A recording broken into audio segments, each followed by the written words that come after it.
মা বলে আমি নাকি বাজার করতে পারি না, আমি বাজারে গেলে বেশি টাকা খরচ করি। কিন্তু মা জানেই না আজকাল জিনিসপত্রের যা দাম বেড়েছে, 500 টাকার বাজার করলেও ব্যাগ ভরবে না। আর মা বলে 100 টাকায় আগে ব্যাগ ভরে যেত। তো নমস্কার বন্ধুরা, সবাই কেমন আছো? আশা করি সবাই ভালো আছো, আমিও ভালো আছি। আজকে একটা ইন্টারেস্টিং ভিডিও নিয়ে চলে আসলাম তোমাদের সামনে।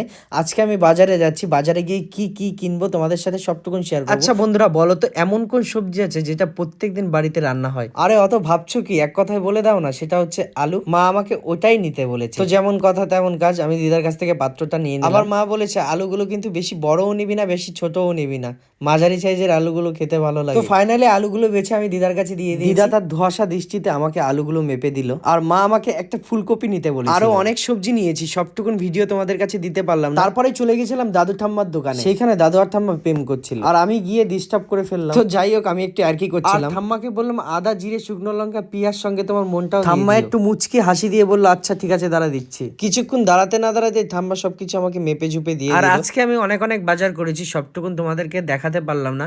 এই ব্যাগের মধ্যে অনেক অনেক বাজার আছে যেটা তোমরা দেখোনি। আর আমার ভিডিও তোমাদের কাছে কেমন লাগে অবশ্যই একটু কমেন্ট করে জানিও।